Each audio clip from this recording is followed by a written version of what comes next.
11.2, we're working on transformations of square root functions. And the first thing that we're going to make sure that we know is the parent function or the mother function for square roots. So we're going to write in the square root of x. And we're going to use our calculator to graph it. So we're going to do second square root. It's right there above x squared. And we're going to put x in, and we're going to look at the picture. And I can see my parent function, but I need some exact points, so we're going to go to the table. And in the table I see a whole bunch of errors. But the first good point I see, I'm going to move this paper and switch sides here. First good point I see is 0, 0 in that table, so I'm going to plot that. The next good point I see is 1, 1. And then I see decimals, so I don't want that. I want 4, 2. And then a whole bunch of decimals are coming, but notice at 9, 3, however, that's not going to fit on this graph. So I'm just going to draw in what I can see from right here. I've got like an arm curving over to the right, and I need to come up with its domain and its range. We did domain and range this year a bunch, so don't forget domain is read from the left side of the graph to the right side. When I look, here's my function. This is the farthest left point, and x's value right there is 0. So I'm going to say 0. And when I look to the far right, it's never ending because there's an arrow. So I'm headed to infinity. That's interval notation. If you prefer, you may write it like this. In inequality, x is greater than or equal to 0. So what we're saying is x can equal 0, which it did, and it can be any number greater than 0 forever and ever and ever. Now range moves from the bottom of my graph to the top, and the lowest point I see is right here. And that y value on the y-axis happens to also be 0, just like the domain. And when I look up, y is going to be 1, it's going to be 2, eventually it's going to hit 3, 4, and so this graph, even though it's slowly, it is growing up forever, so we're going to infinity. Same is true here for range, except we're talking about y. I can shorten it with inequality notation and say y is greater than or equal to 0. Okay, now we're going to come up with our transformations. So we're going to write down our equation, and we're going to add in a b. We haven't used b yet this year, but these are all of our notations, or all of our transformation letters. There's no new one after this, so I'm just going to remind you, if I go outside of the square root and I put +5, that would be like using d at the very back, and I hit graph, I see that my parent function moved up 5. If I go in here and type, -5, I see that my mother function moved down 5. So d is going to be our vertical. Vertical means up or down. Shift. Okay, d is our vertical shift. Positive moves up, negative moves down. So then I need to go in and I need to look at, let me delete. When I put a c in, notice it's in parentheses, so I need to go ahead and hit parenthesis x. Let's do -6. Okay, so it's in place of c, and if you notice my function moved, minus moved to the right. Okay, so if I change this to a plus, and I hit graph, now it went back, or to the left. So c is my horizontal shift. The opposite of d. D moves up and down, c moves left and right. C is with my x value, so it's like the x-axis. But I also need to note that when I put a plus in, it went to the left, and when I put a negative in, it's going to go to the right. That's important that we remember that. C does the opposite. Okay, now we're going to look at, we're going to put a negative square root of x. So since the negative is in front of the square root, we're looking at a. And when we hit graph, we see that it took the parent function and it reflected it. So the first thing that we're going to write about a is that negative a reflects, but we have to be specific. It's going to reflect over the x-axis. And why do I have to be specific? Because we have a b. And let me show you how b is different. B is inside the square root, so I'm going to show you that version. We're going to put a negative and then put a parenthesis with x. Okay, so notice b comes in front of x in parentheses. That's my red function. This time I still have a reflection from the parent, but it went over the y-axis, horizontal reflection. So negative b is going to reflect just like negative a does, but you're going to reflect over the y-axis. Really important. These two are opposites. A and b are opposites. Alright, let me take this one out for right now. Clear this out. The other thing that we need to remember about A is it is a vertical. Can't write the calculator there. Let me get that out of the way. Vertical. That's a terrible. Vertical, stretch, or compression. Just fix that because that looks terrible. So we've got a vertical, much better, stretch, or compression. Okay. A was always taking the y-axis and stretching it, so my function would pull up, or I'm compressing it, smashing it together, and my function would get flatter. Now I'm going to stretch when a is greater than 1, and I'm going to compress when a is less than 1. So I said b is the opposite, so negative a reflects over x, negative b reflects over y. A is a vertical stretch or compression, b is a horizontal stretch or compression.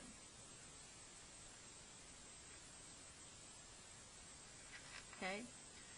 And then it's also the opposite in the sense that we were stretching when a is greater than 1.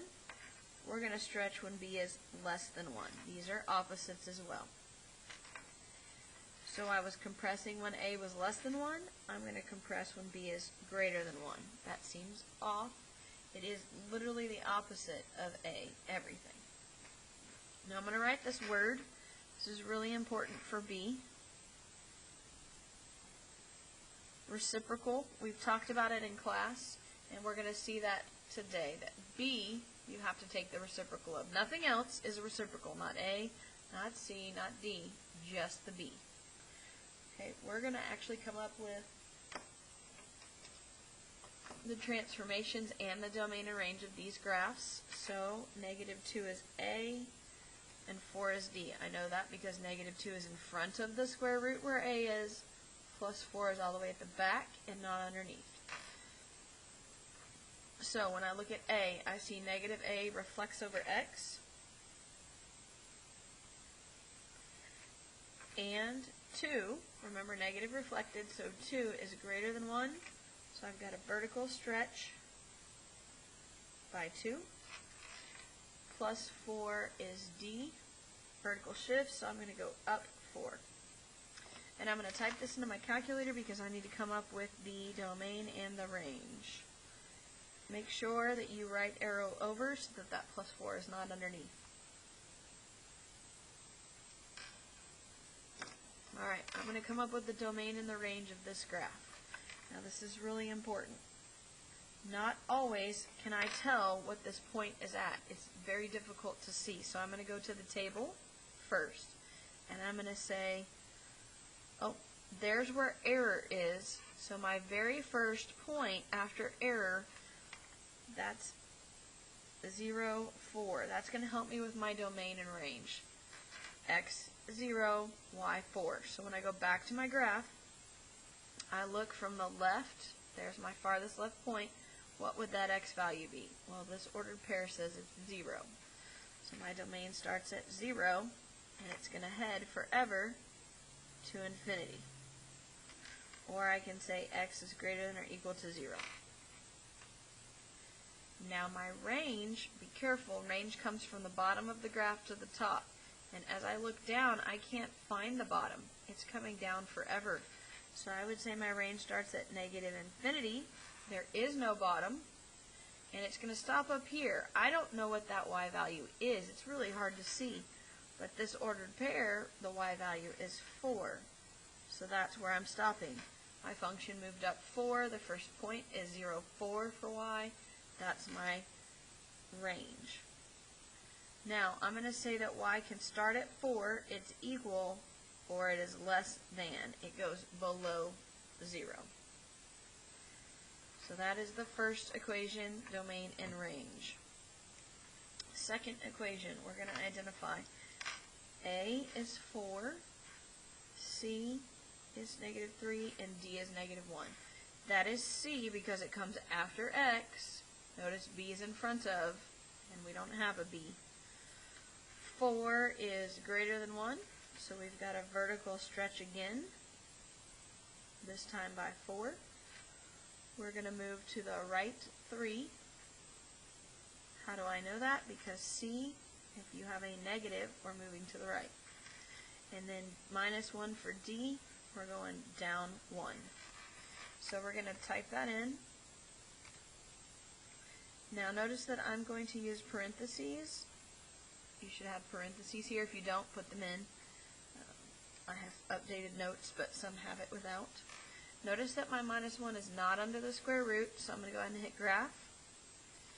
Now, it looks like this function starts at 3 on the x-axis, but I need to go to the table and find my first point. After error, my first point is 3, -1. 3, -1. So when I look at this graph, I know x is starting at 3. So my domain starts at 3, and it's going to infinity. Or I can say x is greater than or equal to 3. Whichever version you like better. Both are going to be required eventually. Interval, inequality. Now my range here looks like it starts at 0 on the graph. But because you can't see this graph really well, it actually is starting, if you were to zoom in, you would see it starts at -1. So I need to say -1 at the bottom of the graph to infinity. Or y is greater than or equal to -1. Okay. Number 3 on here, we have 1/2, oops, is not A, 1/2 is B. Why did I change that? Because B is found inside the square root in front of x. And then +5 has to be my C. Now you have to be careful with this. 1/2, when I look at 1/2, is less than 1 for B, so I'm going to have a horizontal stretch. Again, B, 1/2 is less than 1, so I'm going with a horizontal stretch. Remember I said that word reciprocal? You have to take the reciprocal of 1/2, which is 2 over 1. B is the only thing that does this, but the reciprocal of 1/2 is 2 over 1, otherwise known as 2. So I'm a horizontal stretch by 2. And then I'm going to move to the left 5. And I'm going to type this guy in my calculator. Make sure that you type a nice fraction. Make sure you've got parentheses. So I've typed it the way it's written. I'm going to hit graph. Move the paper over. So my domain, it looks like it starts on the x-axis. Let's check what's our first point after error. Oh, there's error. So -5, 0 is going to help me with my domain and my range. So when I look at the graph, I'm starting for x at -5, and I'm going to infinity. So I'm going to say x greater than or equal to -5. Or I can say -5 to infinity, either way. Alright, now my range starts right here. This is the bottom of my graph, and that y value has to be 0. So I'm going to say I start at 0 and I head up to infinity slowly. So y is greater than or equal to 0, or I would say 0 to infinity. Either version is fine. I believe you will see both at different times on the test and on the final. Alright, number 4, we've got in front of the square root, so that has to be A. We've got in the parentheses, so that has to be C, and after has to be D.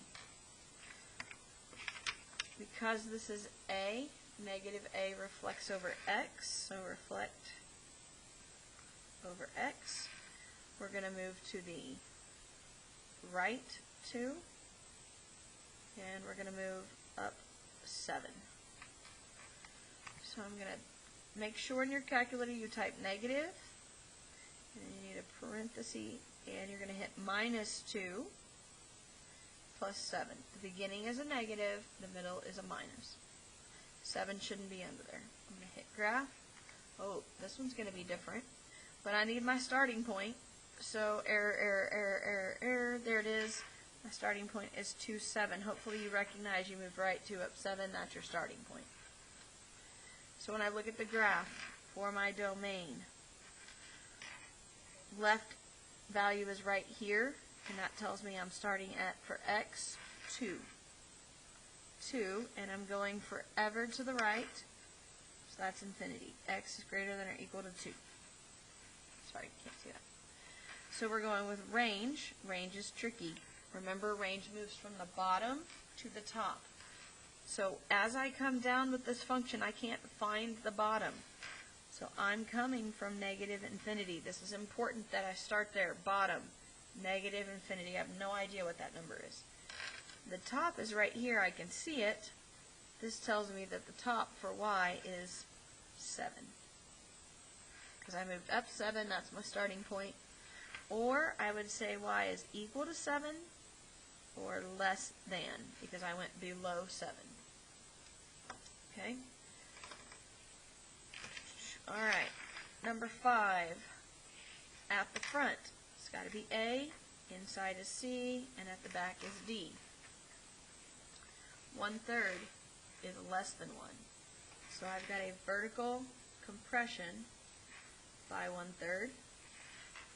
I'm going to move to the right 1, and I'm going to move up 2. I'm going to put this in my calculator. Alpha y equals 1/3. Make sure you do parentheses. That is a minus 1. Right arrow to get out. And we're going to graph it. I move to the right 1 and up 2. So that's going to help me find my starting point in the table. Yep, right 1, up 2. That's my starting point. 1, 2. So for domain, when I go back to the graph, I'm starting at the left and going to infinity. So I'm starting at the left at 1. 1 to infinity. X is greater than or equal to 1. For range, I look from the bottom. This is the lowest point, so what value is that? According to my starting point, it is 2. And I'm slowly climbing up, so I'm going to infinity. So y is greater than or equal to 2. Either version is okay for your domain and range. Number 6. 2 has to be B, and I know that again because it is inside but in front of X. And negative 5 has to be D. So be careful here. Let me go in here and clear that out. This 2, when I look at B, is greater than 1, so I've got a horizontal compression.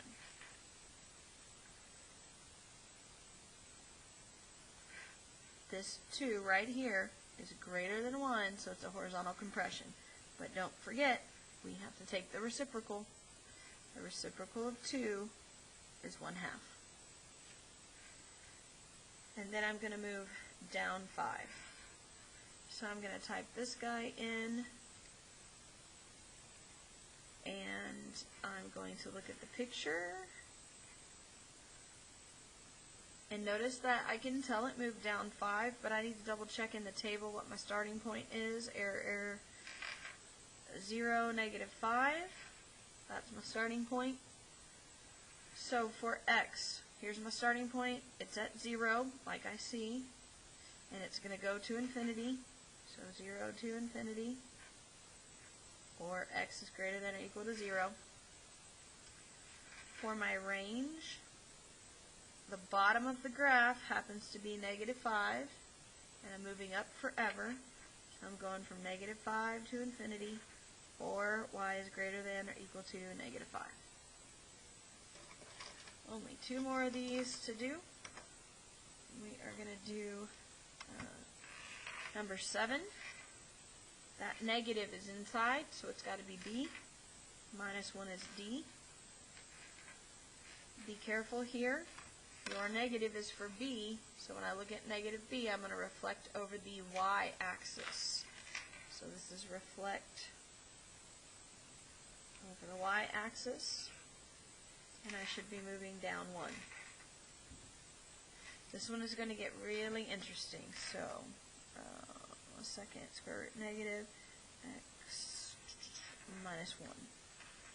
Okay, I'm going to move it right here so we can see it and I can write. So, my domain, oh, look at that.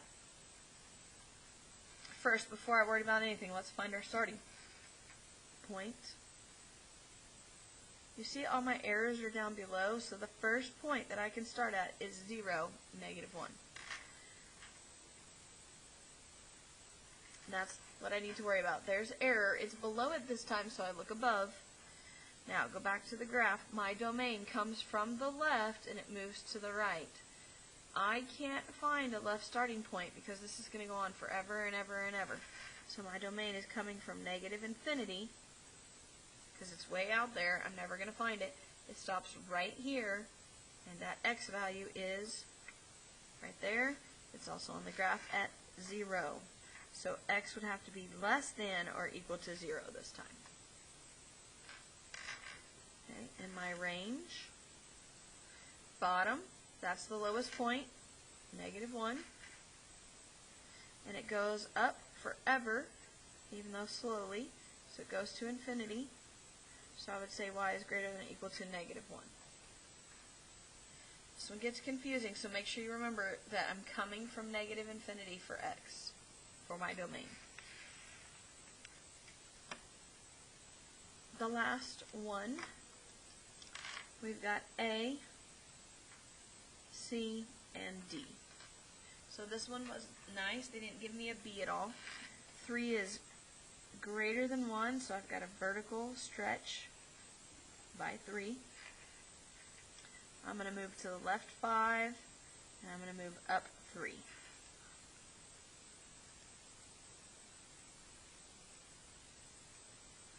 Make sure that you put parentheses in. Whether you have a B or not, that just keeps you safe regardless. So when I graph it, that's up in the middle of the air.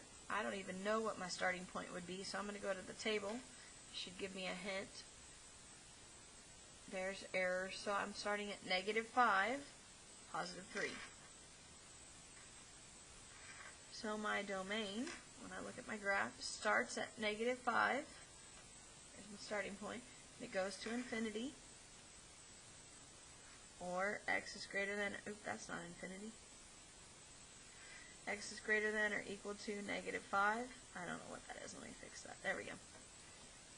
Oops. And you can't see that part. Okay. My range starts right here, so that's going to be at 3. And it goes to infinity. Or y is greater than or equal to 3. That is transformations. Make sure that you pay attention to B. It is new, and it does a lot of different things.